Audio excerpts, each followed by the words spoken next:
Welcome to the Balanced Blood Sugar Podcast, where we focus on everyday wellness for everyone.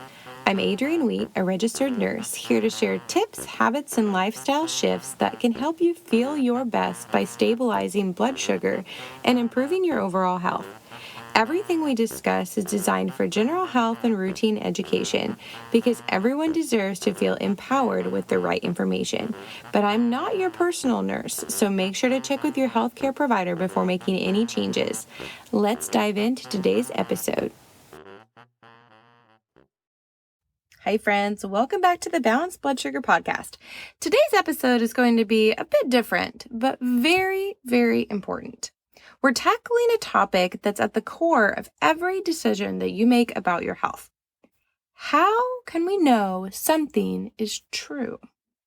This question is so critical, especially in a world where it feels like you're constantly being bombarded with AI and conflicting information.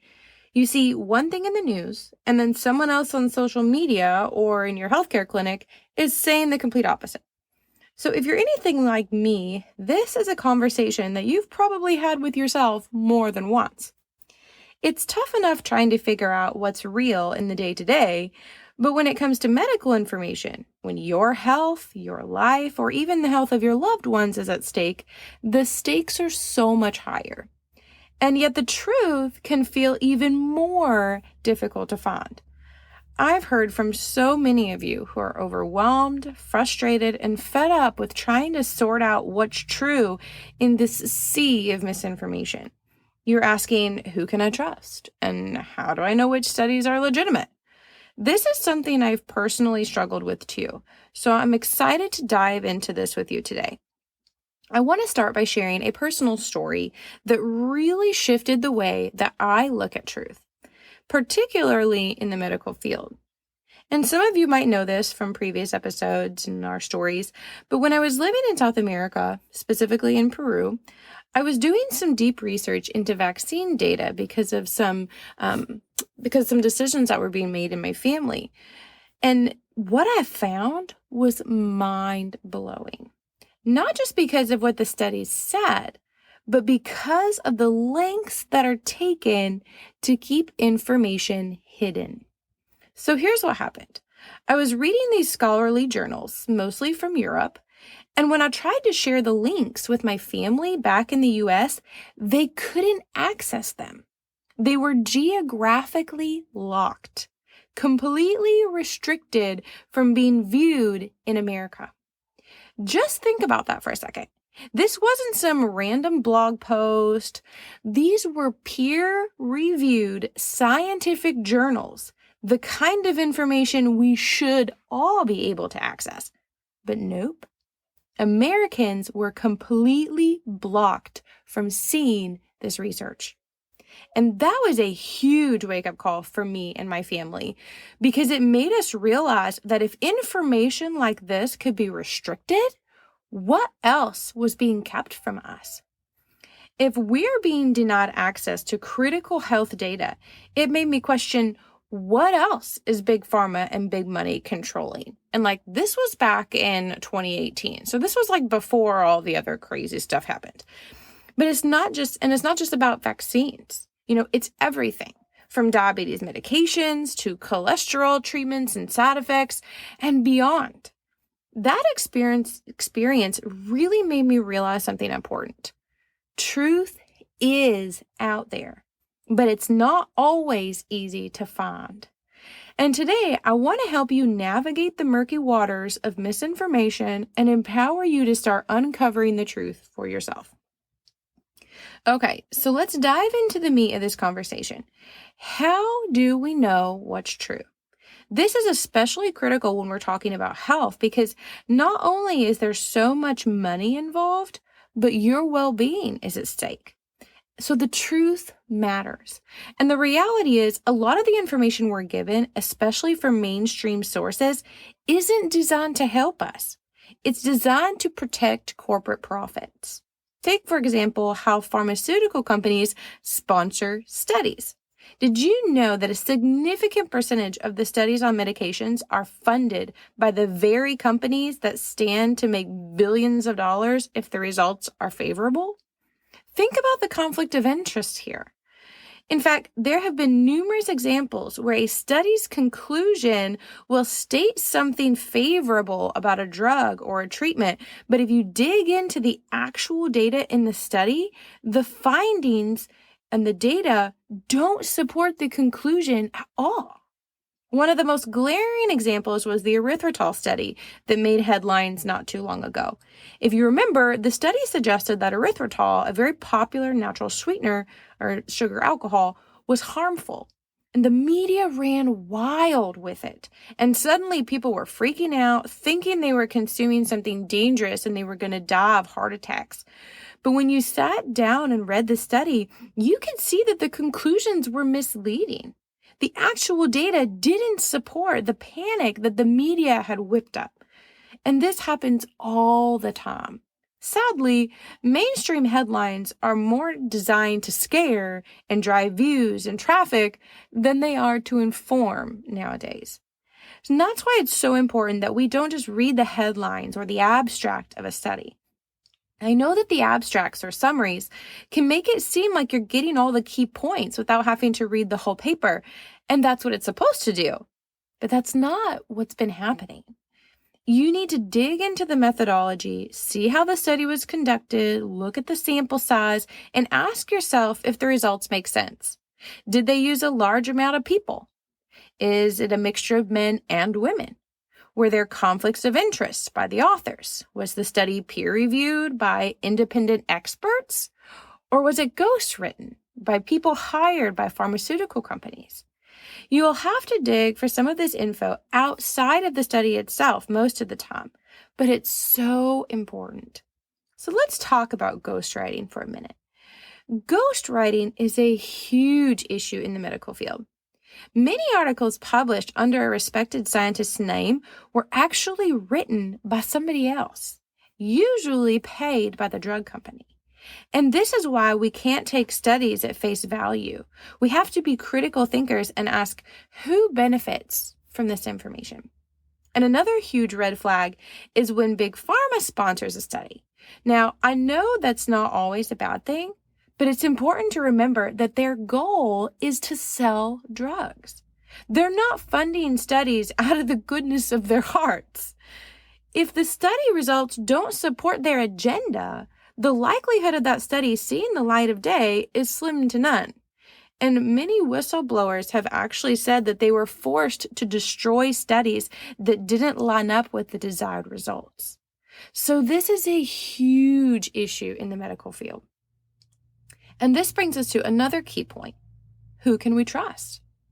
And while I always encourage you to do your own research and your own digging and vetting, I also encourage you to follow individuals and groups that are unafraid to challenge the mainstream narrative, especially if you feel like you don't have tons of time to go digging up studies by yourself. Look at people like Dr. Ken Berry, or Dr. Mark Hyman and Dr. Casey Means. These are healthcare professionals who consistently stand up for truth, regardless of the personal and professional cost. They're not afraid to speak out about flawed studies or dangerous medical practices. These are the kinds of people we need to follow, those who are willing to go against the grain for the sake of truth, even if it costs them. But it's not just about following the right people. We need to make sure that we're doing our own digging too. And one of the best skills you can learn is how to interpret studies for yourself. And if you want to dive deeper into this, let me know, because I would love to do an episode on how to read medical studies critically if that's something you're interested in. It's a game changer when it comes to making informed decisions about your health. Now, I also want to touch on the fact that alternative medicine is often dismissed or ignored in the mainstream media and mainstream medical field. And we talk about this a little bit in previous episodes, especially in episode 10, when I talked about, why aren't doctors teaching this yet? And the lack of knowledge about alternative medicine in the mainstream healthcare system is not by accident. Decades ago, Big Pharma and other powerful entities worked hard to push the alternative medical schools out of business and their therapies out of other medical schools. And as a result, you're not going to find as many studies on things like berberine, which is a natural alternative to metformin. You have to dig deeper and seek out sources like herbalists and naturopaths and holistic wellness practitioners to find the information about these therapies, because these are the people who have gone outside the system to dig for the truth and become educated in the alternative solutions to be able to offer them to clients. And some of my favorite resources for this information are companies like Earthly Wellness and Rooted Homeopathy, which I'll link to in the show notes, as well as people like Wellness Mama and Mama Natural. These are trusted voices in the holistic space, and I always recommend checking them out when you're searching for natural alternatives. But remember, the truth is rarely found on the surface, and even more so now, since much of what pops up in search engines or on social media is algorithm-based to show you similar content to what you've already been reading. So much of the time, we have to dig for the truth. And I know that that can be exhausting. But here's the thing. If you really want to know the truth and you're open to receiving it, you will find it. Now, I know not everyone listening shares my faith, and that's totally okay. But I want to talk about something that's central to my own journey of health and finding truth, and that's my unity with Jesus. One of the most amazing things about walking in fellowship with Him is how He helps me to discern truth from lies. And when I was living in Peru, it became very clear how much spiritual warfare plays into the decisions that we make every day. In the U.S., we tend to shy away from talking about things like witchcraft or spiritual influences. But in places like South America or even Africa, it's right there in the open. And trust me, it's real. But everywhere there are practices that on the surface might seem harmless, but spiritually they're inviting things into our lives that we don't want, that can actually have fruit of disease and other things in our lives. And the same can be true for our health practices. When you walk with Jesus, He guides you to truth, even in the areas of your health. So He helps you see which practices align with His will and with truth, like science-based Pilates, and which ones don't, like religion-based yoga or medium-guided health protocols. I have some Christian friends from the persecuted church in India, and they cannot believe that some Americans practice yoga, because they said you cannot separate yoga from Hinduism. They are the same thing. And so it's so very interesting, how without that knowledge of discernment, we can easily latch on to practices that are not truth, that can bring fruit into our lives that we don't want, fruit of disease, fruit of other things, fruit of costs. And, in Peru, this is very common. The costs, people understand the costs of these spiritual exchanges. But in the U.S., where we don't talk about those things very often, it's really not seen. So people often have issues in their lives and they're not realizing that it's rooted in a spiritual issue or a spiritual practice that they may have opened the door to and don't realize. So it's so important to realize that when you seek truth, and I am a firm believer that when you seek truth with an open heart, God will lead you to it and you will find it. So anyway, friends, I just want to wrap it up by saying, how do we know something is true? This is the same question that Pilate asked Jesus. How do I know what's true? And it's not easy, but it is always possible to find it. We have to be critical thinkers. We need to challenge the mainstream narrative and dig into the information ourselves. We need to question the studies, look for conflicts of interest, and follow people who are unafraid to stand up for what's right. Look at their fruit. What is happening to the people that they are connected to? If you're continuing to follow a doctor's advice, but the doctor's overweight and obese and has diabetes, why is he giving you advice on diabetes? That's what led Dr. Mark Hyman to figure out new things in his life, in Dr. Kim Berry, because they discovered that the advice they were following wasn't even working for them. So what is the fruit of the advice that you're listening to? What is the fruit of what these people are doing? Sometimes fruit can be misleading, and that's another topic. That's where the discernment of the truth comes in. But oftentimes, it's at least a great starting point. But for me, one of the hardest moments in my professional life was when I realized that much of what I've been learning in nursing school wasn't true. Like Dr. Casey Means, like Dr. Kim Berry, like Dr. Mark Hyman, I had to come to terms with the fact that I had been taught wrong information and I was unknowingly pushing harmful medications on people, thinking that I was helping them. And that was so tough. But it was also a turning point for me because it set me and my family on a path to uncovering truth. And once you know the truth, there's no going back. It's like the Matrix. You take the red pill or you take the blue pill.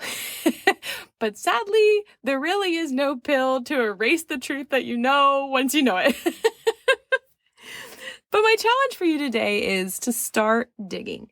Don't be afraid to ask questions. Don't be afraid to challenge what you've always believed, especially when it comes to your health, because the truth is out there and it is waiting to be found. And when you find it, it will set you free. And if you enjoyed today's episode or you found it helpful, please make sure that you share this with somebody who might need to hear this message.